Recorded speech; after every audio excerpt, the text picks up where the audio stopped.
beloved, Boss Mike, Cervera.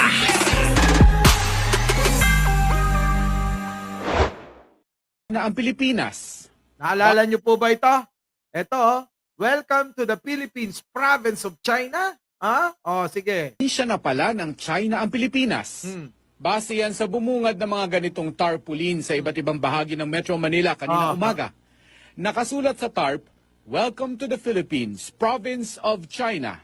Si Yus Cooper Nea Santiago, Nagkalat ho yan sa sa Kalakhang, Maynila, mga kababayan. Sobrang kalat niyan kahit saang mga overpass na meron tayo dito sa Maynila. Nandiyan nakalagay ang mga yan. Kaya nga naging trending yan eh. Ngayon mga kababayan, sa nangyaring yan, ngayon maikukonekta natin. Tila ba may katotohanan na may pag-uusap ba si Xi Jinping at saka si Digong? Kasi mga kababayan, yung Palawan talagang inaangkin na nila. Oo, Palawan mismo Puerto Princesa. Oo, buong Palawan. Kasama pa dyan yung Coron. Paano na tayo mamamasyal dyan? Pag namasyal tayo ng Palawan, ng Coron, ng El Nido, sigurado kukuha kayo ng visa. Oo, mahirap pa naman kumuha ng visa sa China. Mahirap kumuha dyan sige tuloy. nakabalandrang tarp sa footbridge sa Quezon Avenue. Dumadaan din noon si Yus Cooper Rex Tugay nang mapansin ng tarp. Kuha naman ito sa footbridge sa bahagi ng C5 Road sa Taguig. Grabe, okay. Taguig, Rojas Boulevard, saan? Quezon Avenue, sa may Rojas Boulevard. Ako lahat mga kababayan May mga ganyan naka-tarpaulin na talaga. Di ba? Naalala nyo ba yan? Baka naman hindi nyo naalala. Siguro wala kayo sa Pilipinas, yung iba. Pero mga kababayan, yan po, naku talaga, ang lalaki ng mga tarpaulin na nakapaskil dyan. Oo. Sinong naglagay? Malamang, propaganda ni Digong yan. Bakit kanyo, mga kababayan? Sino ba ang malapit sa China? Sino? Meron bang malapit sa China? Malibang kay Digong at grupo niya? Tanong nyo kay Marcoleta. Baka alam niya. Di ba, mga kababayan? Tuloy. Pinagtatanggal ng traffic enforcers ang naturang tarp. Po ko pa napansin yan, pero kanina tinanggal nila. Akala ko nga ililipat kasi iniisip namin baka may mga VIP lang ang mga taga-China. Welcome nila. Pero nyo, umabot ng mga kababayan, umabot ng maghapon. Sabi naman ni Kuya, baka naman may mga VIP na taga-China, wini-welcome lang nila. Ano wini-welcome? Welcome to the Philippines, province of China? Anong klase yun? Hindi ba pwedeng i-welcome na, welcome the delegates of Republic of China. Ganun mga kababayan, di ba? Kaso hindi tuloy. Ang paglabas ng mga tarp, saktong nataon pa sa ikalawang anibersaryo ng pagkapanalo ng Pilipinas sa kaso laban sa China sa Permanent Kita nyo? Arbitral Tribunal. Kita nyo? Kita nyo? Di ba? Nanalo na tayo dyan. Tapos, kinuha ni Digong yung dokumento. Sabay naman nun, ano gagawin ko rito sa papel na to? Tapong ko yan sa basurahan. Di ba? Nanalo na tayo pero pinabayaan ni Digong. Naalala nyo yun? Para lang meron tayong background sa ating tatalakayin, mga kababayan. Di ba? Para may background tayo, para meron kayong reference. Eto, mga kababayan, panahon yan ni Digong. Kauupo nga lang ni Digong yan eto na mga kababayan, pansinin nyo to Kumakalat ngayon ito sa X at sa TikTok. Panoorin ninyo mga kababayan. Ito na. Nako po, ayan Ayan tignan nyo yung China sila na nagpapakalat. Nakita nyo ba yung mga dot na yan? Yan dot. Yan, yung kulay pula. Yung kulay pula. Ayan sinakop na yung Palawan. Sinasabi nila na ang Palawan sakop ng teritoryo nila. Ito, yung pangalan may pangalan na ang sabi rito, Mau Coreta at Mau Diggs at Saramao. Sino ang pangalan? Anak ng pating na yan, mga kababayan. Ibang klase yan, oh. Oh, panoorin nyo. Ayan, oh. Oh, yung barko. Tingnan nyo yung barko, mga kababayan. Tingnan nyo. Ayan, oh. Yan. Yun, oh. Naku, pumunta na yung barko. Oh, ayan ang sakop nila. Sa susunod, oh, hanggang dito na yan. Saan? Sa may, malapit na sa Sabah, Malaysia. Ha? Yan ang sasakupin nila. So, dito naman, mga kababayan, puntahan naman natin. Nung nakaraan kasi may balita na namataan ang dalawang barko ng China na paikot-ikot dito sa lugar na ito, dito sa inaangkinan nila. Ang kanilang mga kababayan, ang kanilang katwiran at dahilan ay sila daw po ay nakidaan lang. Nagets ninyo?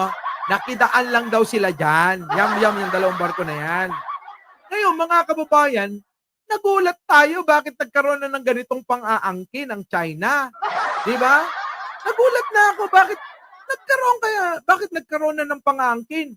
Samantalang ang dahilan lang nila nun nung nakaraan lang, mga kababayan, nakaraang buwan. Sabi nila nakidaan lang ho kami. O di ba? Ngayon, mga kababayan, ito 'yon. Ng hapon kahapon. Ayan na, lumabas. Pakinggan ninyo ulit, ha? Dalawang Navy warship ng China pumasok sa kakagatang sakop ng bayan ng Balabac, Palawan. Yan! Nagbabalik si Romy Luzares. Kita nyo, mga kababayan, ito yung balita nung nakaraan. Itong taon lang na to, yan, ha? Itong taon lang na to, nakaraang buwan lang yan. Alas 4 ng hapon kahapon, June 19, 2024, nakita ng mga residente ng Unok Island at Camarian Island ang dalawang China PLA warship na naglalayag sa mismong municipal waters ng bayan ng Balabac, Palawan. Nako po. Sa kwento ng mga residente at ni Roy Reyes, sakay sila ng lancha na biyahe mula Mangsi Island pabalik ng Barangay Bangkalaan nang biglan nilang makita ang dalawang warship ng China. Nako. Sa kwento ng mga At may nakalimutan pa tayong isa. Bukod dyan, mga kababayan, di po ba? Sa Palawan din, merong mga Chinese spy na nahuli. Yung kinukuhanan po nila, yung nangyayari, saan? West Philippine Sea. Yung mga barko ng mga Amerika at kung ano-ano pa. Di ba? Alam nyo, Miss Au? Pag connect-tayo nyo na, talagang plano nila angkinin ang Palawan. Tuloy. residente at ni Roy Reyes, Grabe. sakay sila ng lancha na biyahe mula Mangsi Island pabalik ng Barangay Bangkalaan Nako. nang bigla nilang nakita ang dalawang warship ng China. Nagtaka ang mga ito lalo na at hindi naman sila madalas nakakakita ng barko ng China sa lugar kahit daanan ng mga cargo ships ang karagatan ng Balabac, Palawan. Mas natiyak nila ito na barko ng China ang nakita ng halos 100 metro na lamang ang layo nito mula sa kanilang sinasakyang lancha. Nako Sabi po. ni Roy Reyes, pinalampas muna nila ang dalawang warship kaya ang nasa hulihan na Chinese warship na lang ang nakuna nito. Naku, dalawa yan, mga kababayan, ha? Eto, balikan natin to, mga kababayan. Balikan natin to. Pasok. Ayan, mga kababayan, ayan, yung dalawang barko. Ayan, Yan! Ayan, mga kababayan. Finish na to, mga kababayan. Hindi ko talaga nilagyan ng sound para hindi tayo makopyright. Ito pa, mga kababayan, mas maliwanag. Ito po. Dali, pakita mo na yan. Grabe ang China. Grabe talaga, no? Ibang matindi. Matindi. Ito. Ayan. Mga kababayan, tignan ninyo, ha. Pinapakalat nila ito sa X, at saka sa TikTok, mga kababayan. At ang mga nito, mga kababayan, ang may-ari ng mga account, nakapangalan Chinese. In-check, mga kababayan. Ayan, tignan nyo yung guhit na yan. Mga kababayan, pinapaliwanag nila dyan. Sa mga nakakaunaw at nakakabasa ng sulat ng in-check, kayo na mag-translate. Pero yan po yung sinasabi dyan, mga kababayan. Ayan, ha? Okay. Tignan ninyo, mga kababayan. Yan, yan. Yan daw. Mula daw sa dilaw na guhit-guhit na yan daw po ang kanilang teritoryo. Na kailangan sila lang ang nagmamay-ari. Hindi pa sila nagkasya, mga kababayan, na angkinin itong napakalayong karagatan na yan. Bagkus, mga kababayan, pati yung ating teritoryo na Palawan, inaangkin na. Ayan po, naku, grabe. Delikado ere. Nako. Ayan maliwanag ayan yan yung barko. Yan ikot, yan. Yan, amin yan. Hanggang dyan ang amin. Sabing ganon.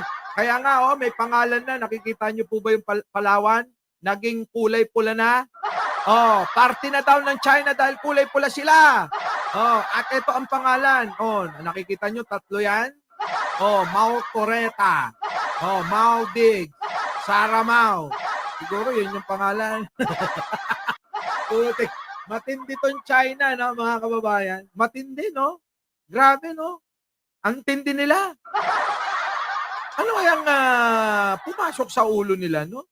Grabe, no? Ano kayang pumasok sa ulo ng mga inchik na to? Bakit pati yung Palawan? Siguro, banta ito. Ako, tingin ko lang.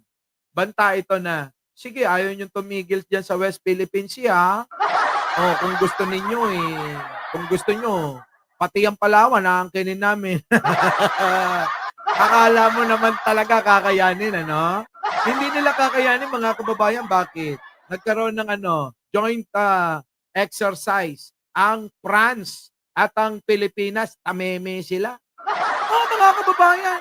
Nanood lang parang mga bata lang na nakakayangga, habang nagpa-practice yung Pilipinas at saka France. Mga kababayan, kahit naman maliit tayo na bansa, kahit tayo'y nilugmok ni Digong at ng ibang mga naging pangulo, ulitin ko lang, kahit nilugmok tayo, pinahirapan ni Digong ang ating Pilipinas para mga kababayan, para hindi makagalaw, marami naman nagmamahal sa atin na taga-ibang bansa. Diba? Marami tayong kaalyado. Pero bakit hindi naman natin inihingi na humantong sa isang matinding kaguluhan? Kundi, mga kababayan, tayo lang naman ay pinagtatanggol natin yung ating sariling atin. Hindi tulad ng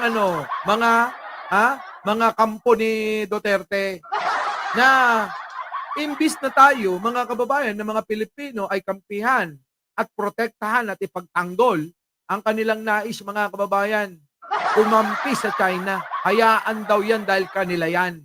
Ngayon, ang tanong, etong Palawan ay pinangalanan na nila. Ano kaya masasabi ng mga pro-Duterte, pro-China, si Marcoleta? Ano kaya masasabi niya rito? Tanong natin sa idol ko. Idol, ano masasabi mo? Idol, ano kaya masasabi mo rito? Inaangkin na yung Palawan. May pangalan na sila. Diba? Diba? Yan ang sinasabi ko dyan, mga kababayan.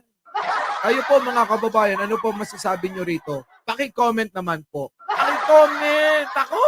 Malamang manggagalaiti kayo din Ay, ayan tignan nyo. Malupit, mga kababayan. Kanila na raw yan. Yan po, kikita nyo yan? Ginuhitan na nila. Mula din inikutan na nila. Kanila raw yan, mga kababayan.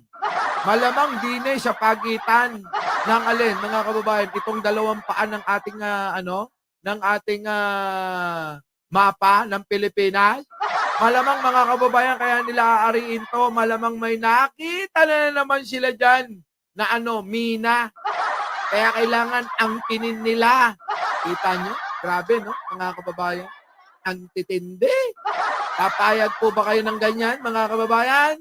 Papayag po ba kayo na mas lalong lumakas sila sa pamamagitan ng paghalal ninyo sa mga kandidato ni Digunyo? Our beloved Boss Mike Cervera.